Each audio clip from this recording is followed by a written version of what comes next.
Hi, this is Joe Okoro, your digital marketing coach. So, in today's presentation, we're going to look at how you can pick the idea for your online course. Okay, why are we looking at this? Because this is every new author's frustration.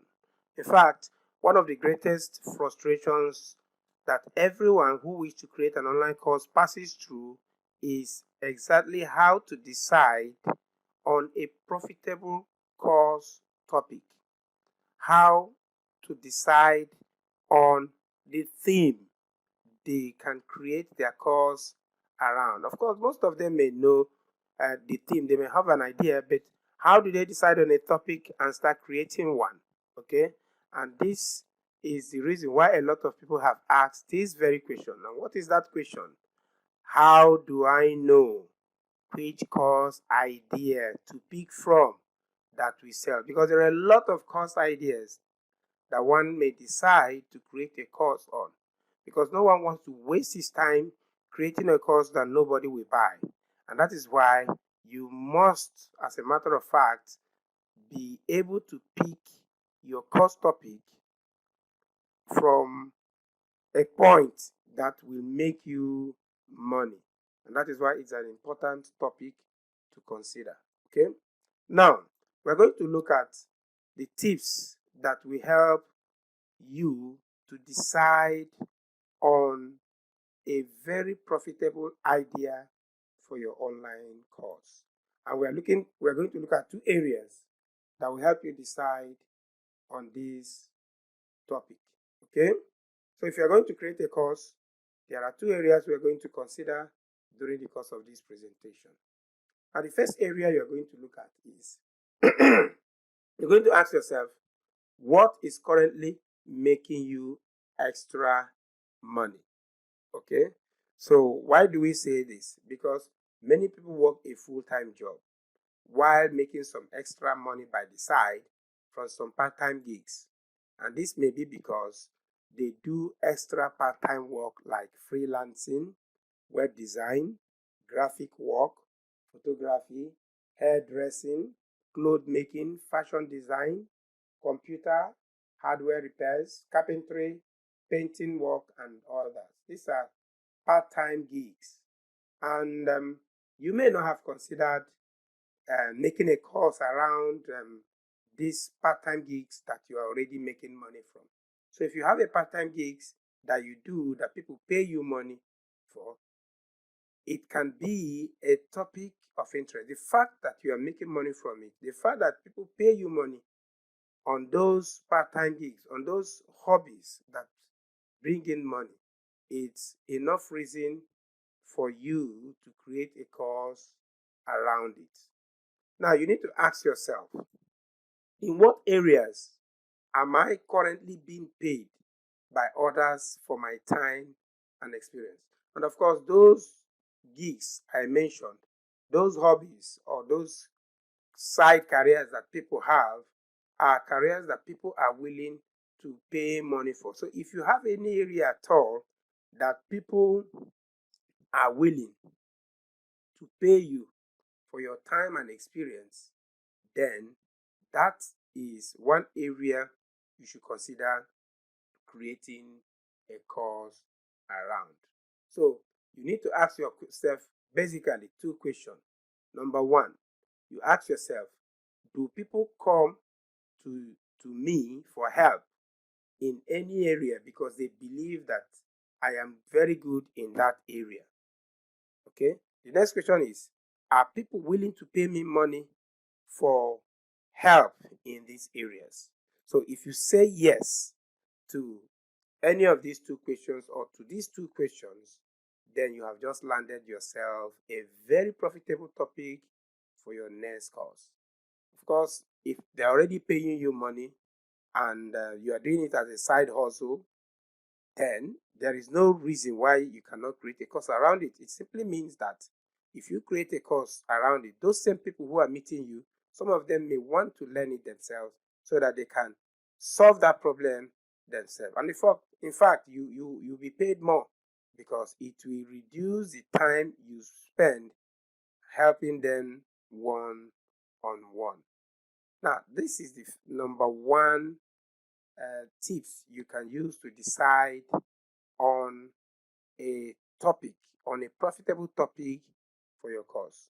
Now we're going to look at a second tip, and that second tip is you need to do a survey on your audience.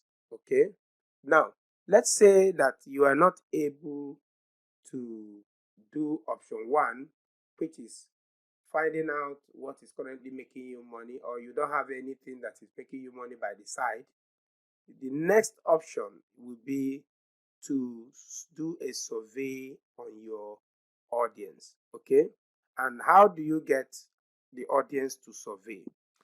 If you have any social media account and you have following on any of the platforms like Facebook, Twitter, Instagram, TikTok, YouTube, WhatsApp contact, or any social media platform at all, then this can be the audience you will do your survey on.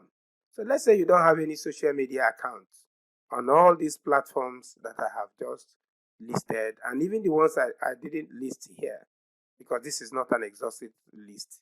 You can also find out if you belong to any group at all, whether it's a WhatsApp group, a Facebook group, or Telegram group.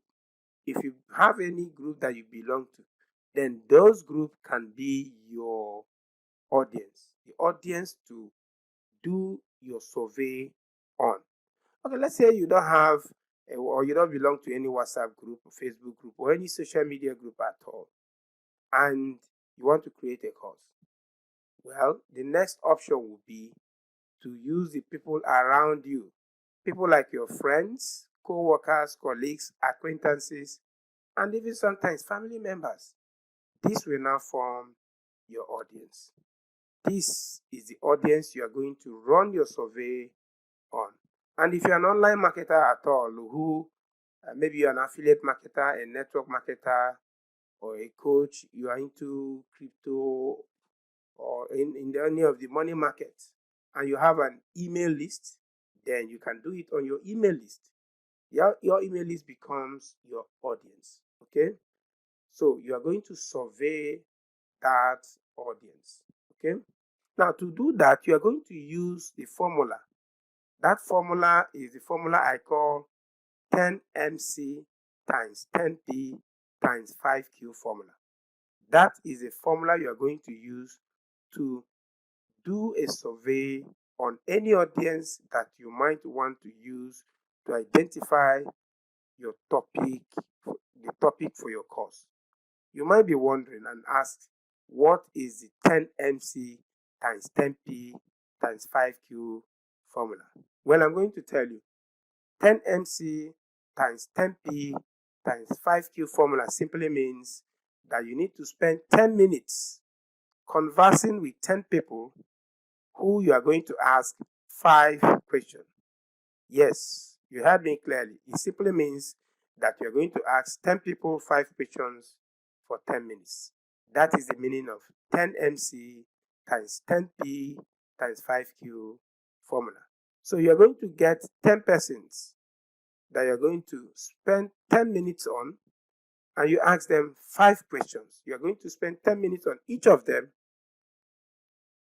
and ask them 5 questions. The responses they are going to give you from this question will help you to identify a topic that will sell for your course. It will help you to decide on your course topic. All right? So, what are the questions you're going to ask them? We're going to look at these 5 questions and why it is important that you ask them every questions that you're going to ask them, from questions 1 to question 5. They are very, very important questions because the responses they give you on this question is going to be a guide that will help you decide on the topic of your course. Now, the first question you're going to ask them is, the first one is, you're going to ask them to tell you about the experience, about the topic you're interested in. So let's assume it's weight loss. You just tell the person, tell me your experience about weight loss. Okay, and why should you ask the person about his experience on that topic? Well, the reason is because this will allow that person that you are surveying to reveal what is on his mind regarding your question. Remember, this is an open end question, so it will allow the person to open up and say what is on his mind. So, this is the first question you are going to ask from that formula that you're going to use to survey them. The second question you need to ask is, what is your biggest challenge with, let's assume your topic is weight loss. You say, what is your biggest challenge with weight loss? And why are you asking for the biggest challenge? Well, the reason is because this response is going to give you an insight to their pain points. Remember that pain points are undesirable desires that people go through. And that why you are asking this, so that once you're able to identify those pain points, the solution you are providing, which is going to be your online course, is to handle these pain points. And that is why this second question is very important, that you're going to ask them, what is your biggest challenge with whatever topic it is you're interested in? And the third question you're going to ask them is, how are you dealing with these challenges? Remember, you are going to ask this question because you want to know how they are coping.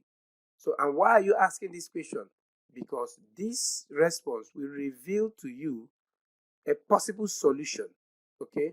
And it also gives you an insight on the type of solution you might create as a cause for this group of people. Take note that I underline the type of solution because they might have a way to deal with these challenges. That is one solution that may not be effective enough, but their response will give you an idea of the type of solution that you're going to provide to them to help them take care of this problem. Okay? And so the fourth question is that you're going to ask is, what would solving this challenge mean to you? Okay? And why are you going to ask this very question? Because this question will reveal the reasons why people will pay you for your course when you provide a solution here. Because this very response or reply or feedback is going to give you your selling point. It's going to be your selling point. Your selling point is the reasons why people will pay for your course. And that is why you're going to ask this question. What would solving these challenges mean to you? If it is going to relieve them a lot, of course, people are willing to pay for relief. Then it has given you enough reasons why you should provide that solution, which is your course. Remember that people are not just buying your course, they are buying your course because it is going to help them solve a problem. Okay? So, and finally, the last question you're going to ask them is, what online groups or communities do you belong to? And do you know why you are going to ask this question? Because this is going to unveil other sources of information for you, for your research, that will help you to learn what works for these people and what doesn't work for them. It will also help you to understand these people better. Why do I say so? Because when you visit these communities or groups that they belong to, people in those niche or market or industry will air their opinion. They will ask questions and you see others answering it. So it's going to give you an idea of what they are going through, how they are taking care of that problem, and possibly give you an idea on how to take care of that market, provide a better solution. Okay? So all of these responses will help you to name your course in a way that will appeal this audience that you want to take care of. And that is why these very two tips that I have just addressed in this presentation is going to help you to narrow down on a profitable topic for your online course. So basically, if you're struggling to get a topic for your course, applying these two concepts or these two tips will surely help you to narrow down on a on a profitable course topic. But that is not all.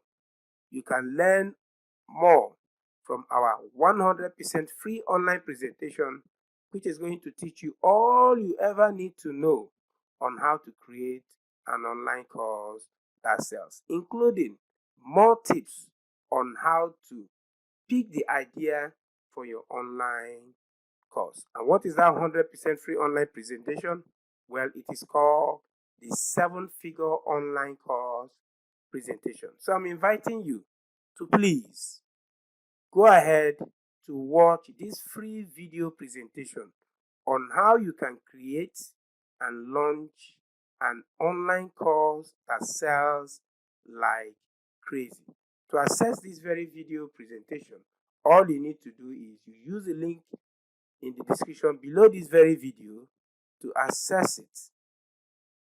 Thank you for watching. If you enjoyed this very presentation, please like, subscribe, and possibly leave a comment suggesting other areas you would want us to create a video lesson so that you will also benefit from it. Thank you for watching, and I hope to see you in the next video presentation.